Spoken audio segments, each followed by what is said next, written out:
सोनू और मोनू दोनों घर के बाहर बैठे थे और आपस में गपशप कर रहे थे।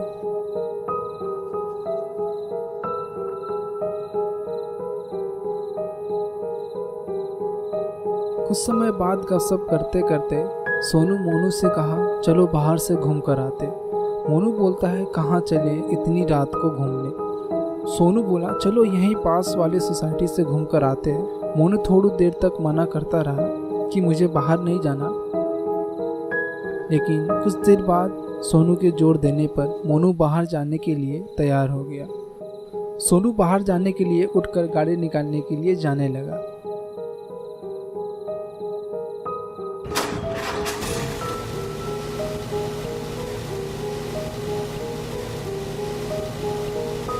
सोनू गाड़ी निकालने के बाद मोनू को बैठने के लिए बोलता है। अब सोनू और मोनू घूमने के लिए निकले।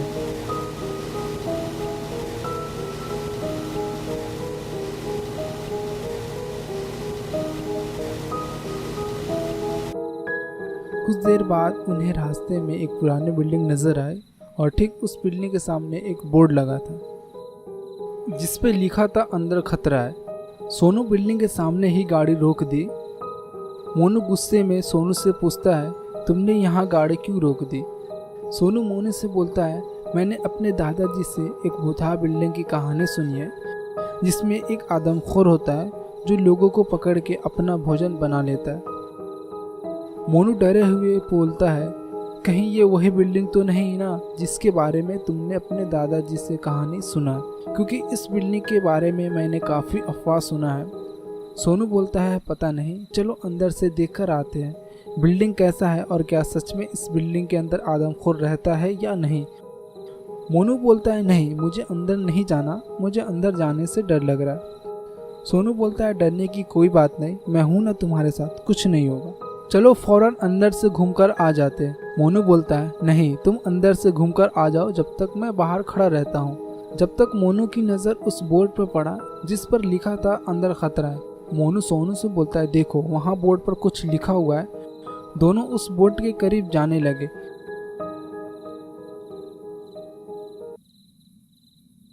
जब बोर्ड के नज़दीक आते हैं तो उन्होंने देखा बोर्ड पर लिखा है, अंदर खतरा है। सोनू बोलता है, मैं तो कहता हूँ चलो अंदर से देख कर आते। मोनू सोनू को मना कर दिया, मुझे अंदर नहीं जाना, मुझे अंदर जाने से डर लग रहा है।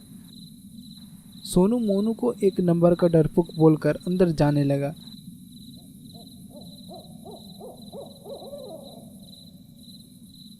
सोनू जब अंदर जा रहा था तब मोनू ने उससे बोला, ध्यान से जाना और अंदर ज़्यादा देर तक मत रुकना। सोनू मोनू की बात का नज़रअंदाज करके अंदर की तरफ जा रहा था। सोनू अब बिल्डिंग के अंदर पहुंच चुका होता है, लेकिन वह इस बिल्डिंग में पहुंचकर बिल्कुल सुनसान महसूस कर रहा था। सोनू एक एक रूम के अंदर से जाकर देख रहा था।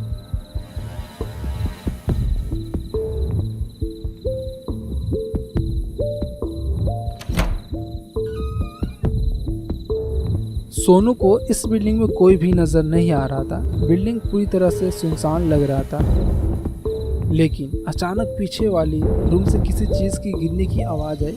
सोनू उस रूम की तरफ जाने लगा,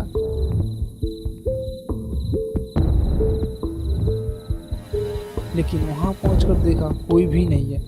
आखिर ये आवाज़ कैसे हुआ। सोनू वहां से जाने लगा,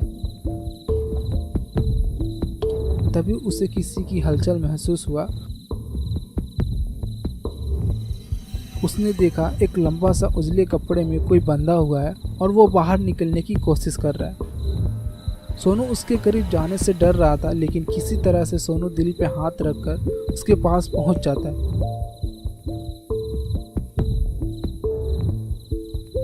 और उस कपड़े को हटाया।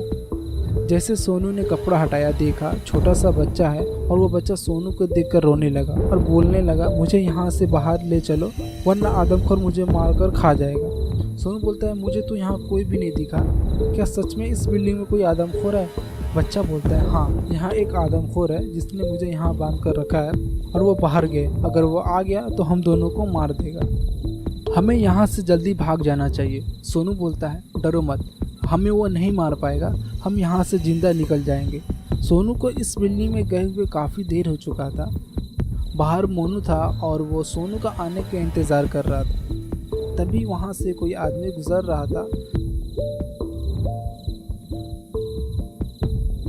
कुछ दूर जाने के बाद वो आदमी रुक गया। वो सोचने लगा ये बच्चा बिल्डिंग के सामने क्या कर रहा है। वो रिटर्न मोनू के पास आने लगा।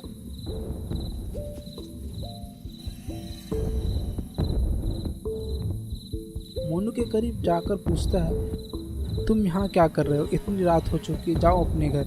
मोनू बोलता है, मेरा एक दोस्त इस बिल्डिंग के अंदर गया है, उसे काफ़ी देर हो चुका है पर वो अभी तक नहीं आया। वह आदमी पूछता है, तुम्हारा दोस्त इस बिल्डिंग में क्या करने गया है? क्या तुम्हें इस बिल्डिंग के बारे में कुछ नहीं पता? इस बिल्डिंग के अंदर एक आदमखोर है।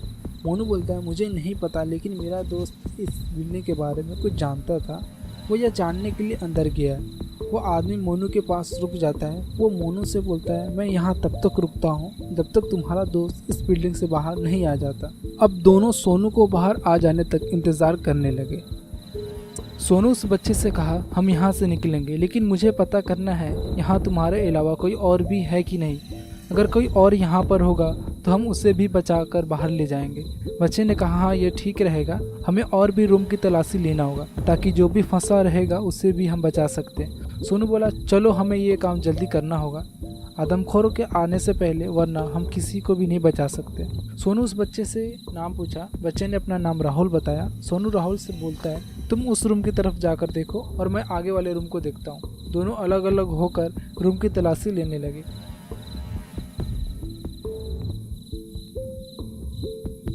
सोनू जब एक रूम की गेट खोलता है, पूरा रूम खून से भरा होता है। यहाँ तक दीवार पे भी कहीं कहीं खून नजर आता है। सोनू ये सब देखकर अब उसे यकीन हो जाता है यहाँ आदमखोर है और उसने ही ये सब किया है। आदमखोर ने तो कुछ को ऊपरी दीवार में लटका कर रखा था और कुछ लाश बिल्कुल खामोश से लटके नजर आ रहे थे, तो कुछ थोड़ा हिल रहे थे। सोनू लाश के करीब जाता है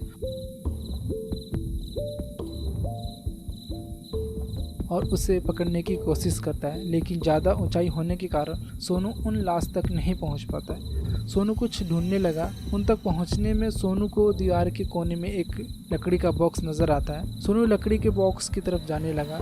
इसकी मदद से सोनू लाश को नीचे की तरफ ला सकता है। सोनू बॉक्स को आराम से हिलते हुए लाश के ठीक नीचे लगा देता है और लाश को नीचे लाता है। उस आदमी का सांस चल रहा था। सोनू उस आदमी से पूछता है, तुम यहाँ कैसे आए?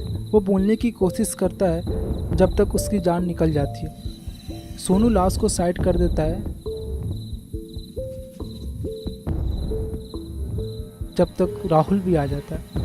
वो रूम देखकर हैरान हो गया। राहुल सोनू के करीब आता है।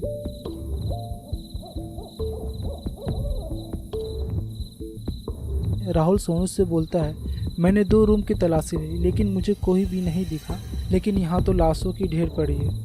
राहुल सोनू से पूछता है, यह कौन है? सोनू राहुल से बोलता है, ये लाश हिल रहा था। जब मैंने इसे नीचे लाकर कुछ पूछने की कोशिश किया, यहाँ कैसे आए, जब तक इसकी जान निकल गई। अब तो सारे लाश बिल्कुल शांत हो गए, यानी अब सबकी जान निकल गई है। राहुल बोला, हमें यहाँ से अब निकलना होगा, मुझे अब डर लगने लगा है। अंदर सोनू और उसके साथ बच्चा दोनों परेशान होने लगे बाहर आने के लिए, क्योंकि अगर सोनू ने आदमखोर के आ जाने से पहले यहाँ से नहीं भागा तो इन्हें बड़े मुसीबत का सामना करना पड़ेगा। फौरन दोनों रूम से निकलकर बाहर जाने लगे।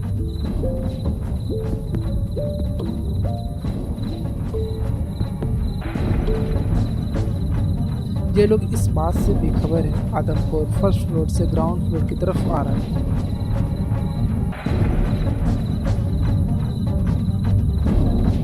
सोनू कुछ देर में गेट तक पहुंचने वाला ही था कि अचानक ऊपर से आदमखोर ने देख लिया। दोनों दोबारा रूम की तरफ भागने लगे। आदमखोर सोनू के पीछे पीछे जाने लगा। रूम के अंदर आकर दोनों छिप गए। सोनू कैबिनेट की साइड में छिपा होता और बच्चे दरवाजे के पीछे। आदमखोर सोनू को ढूंढते ढूंढते वह इस रूम तक पहुंच जाता है और इस रूम को पूरी तरह से देखता है, पर उसे कोई नहीं दिखाई दिया।